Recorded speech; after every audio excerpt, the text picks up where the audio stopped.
Hello YouTube friends. Welcome back to the channel for another CompuMove how-to video. What we have for you today is a look at CompuMove's recurring storage billing functions. Today we'll look at setting up recurring storage job charges. Then we'll look at processing those recurring storage card payments. And finally we'll look at previewing and then printing or emailing the monthly storage statements. Thanks for joining us. Let's get started. When we set up a storage job for recurring billing, there's 4 areas that are different from a regular move. The first is this storage status area. We need to get this storage job in open status in order for the recurring billing to take place. And we do that by giving it a storage date in. So if I click on the storage date in field and pick some day today or earlier, let's just say it came in on this day, then when I've got a date in but no date out, then it means the storage job must still be here. So if I were to give it a date out that was in the today or in the past, it would go into closed status. If I give it a future date out, then it will go into closed status when that day arrives. So right now I've got a day that's in the past, and that's what I need because I need to see storage status is open. The second thing I'm going to do is go to the Storage tab. Now you'll notice that on a regular job, that button does not exist. It's only there for storage jobs. So if I click on that button, I get this screen.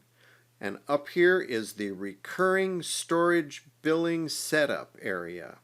Now what this is really a template for recurring storage charges. No charges will post just from this activity today. It's only when the next recurring storage cycle takes place that charges will post. And charges will continue to post every month until I give this job a date out and put it in closed status. There's a couple different options for that billing. The most common is a first of month option, where at the beginning of the month we're charging storage charges. That implies that we've prorated partial months when someone came in, if we care to do that. The other option is an anniversary date function. The storage billing can be set up to post itself on the day that's the anniversary of the day they came in. So if their storage job came in on the 10th, then that means every month after that the storage charges are going to accrue on the 10th. Those two options are controlled in your setup. If you're interested in the anniversary date function, please contact our setup group. They'll be happy to do that for you. What we're interested here to make these charges work is to get a total recurring charges amount in there. And that's very simple. You can see in this example that I'm going to say 2 vaults. Let's just say we're charging $50 a month for those, and maybe I've got sofa storage. So between the 2 vaults and the sofa storage, we have a $125 a month recurring storage charge. The other thing that's on this screen is the recurring card transaction setup. Now, of course, it's not necessary to run the recurring card transactions, but it is a huge convenience. And in this case, what I've done is I've set up our universal test Visa number. So we're going to go ahead and process this transaction in a moment here, and it'll go through and we'll see how that works. The other settings are relative to all this card activity, so I'm not going to go through them, but basically you can do authorizations, you can do captures, you can retire cards, you can enter new cards. All of those things are covered under the credit card processing video, so I encourage you to have a look at that. The other function we're looking at is the billing function. If I go to the billing tab, you'll see that I've got a billing address in here for this shipper. It actually repeats the card transaction area down here. And then related to that is the email address. So if we go to the email tab, you can see I've entered and saved an email address for this shipment. And particularly, I have that email address selected for billing. And that's a necessary step, because you might have multiple email addresses on a shipment and you don't want the storage billing to go to all of them. And so that's necessary to restrict where this storage bill goes. You can have more than one address. So if I want this bill to go to Dave at his office and also a private email address, then I could add another one, check them off for billing, and that would work. I can have 3 different email addresses for recurring storage billing, and it will send to them simultaneously when that day comes. The final function is under the Aging tab, and that's where late fees are controlled. So if I go to the Aging tab, you can see down here I've got late charge options. In this case, it's set for 60 days at 1.5% with a $20 minimum. So I can turn that off on a given shipment. If I uncheck it, it'll be gone. If I leave it checked, then late charges will accrue. So those things together are what sets a job up for recurring storage charges. So let's press on to the next step. Now that we've set a job up for recurring storage billing, our next step is to process credit card payment for this month's storage charges. So now a month has gone by and the recurring processing has taken place. Now if I want to manually charge someone for a prorate, I have to go into the individual line items, the charge items, and enter that charge. But once a full month rolls around, then a month of storage is going to calculate and be applied. If late fees are in order, those will be applied. And so that's where we are now. Storage has processed and we've got a balance due on the job. So we're going to go to Move Books, and then we're going to go to Batch Card Receipts. And you can see here under Batch Payment Card Processing, I've got my bank account selected. It's going to start a new deposit because it respects and understands the idea of the daily close. And you can see that this particular shipment has a valid card number on it. If it was expired, it would highlight.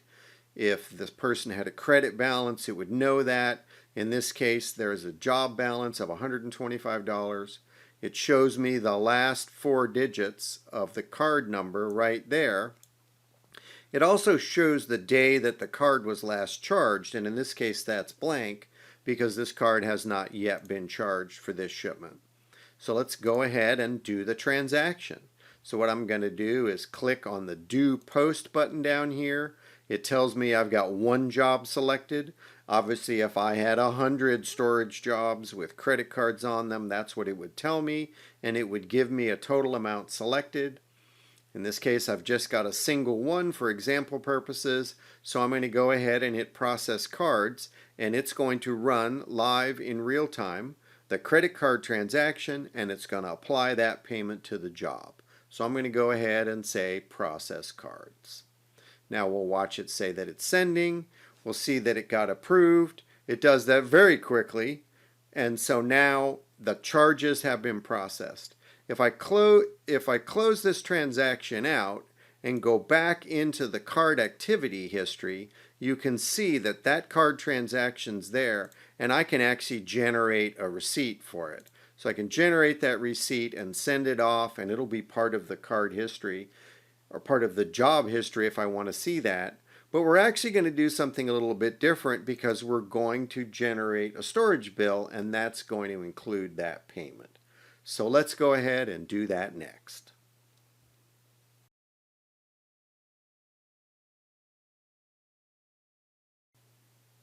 So the final step is going to be to generate that storage billing.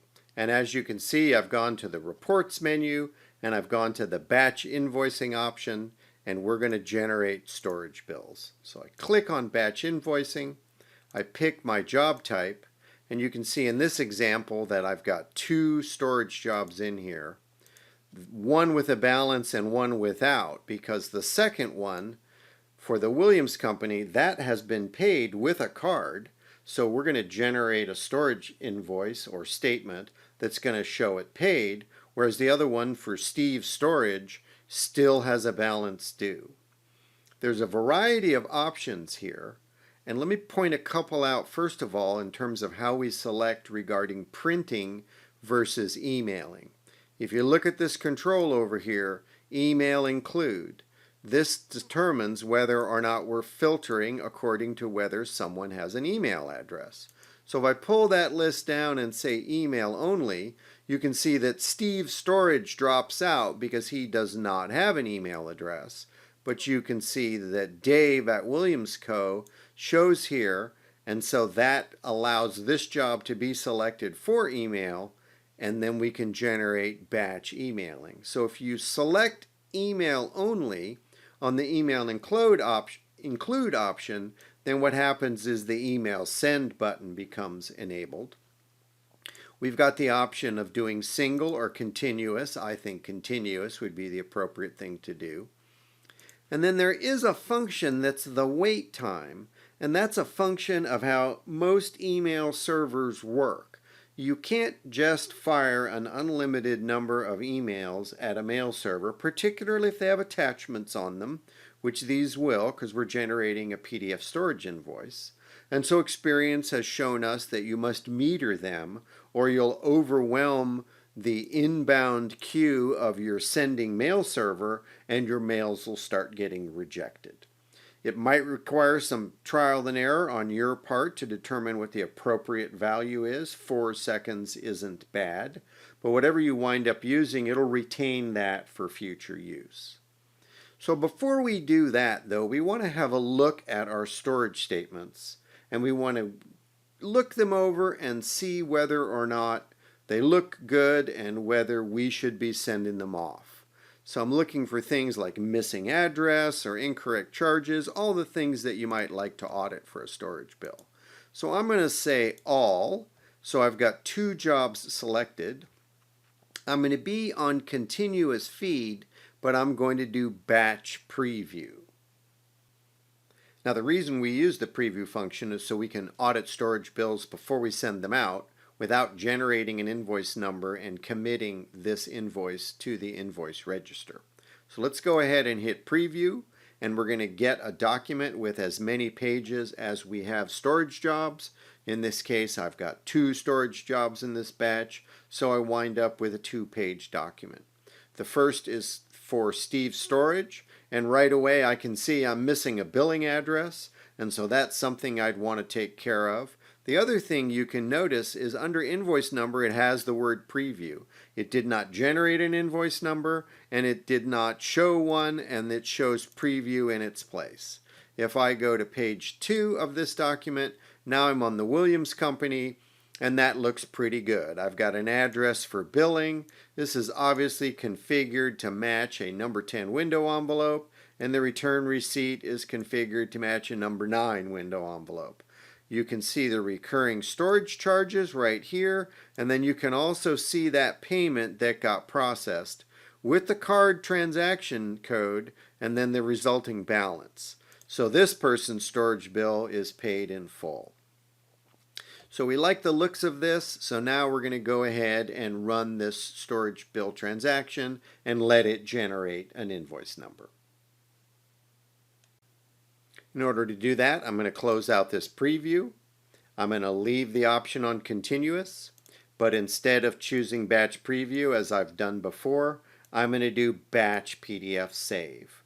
This will generate a multi-page PDF for the purposes of printing, but will attach a single document to each job that a storage bill was generated for, so it becomes a permanent part of that job's history.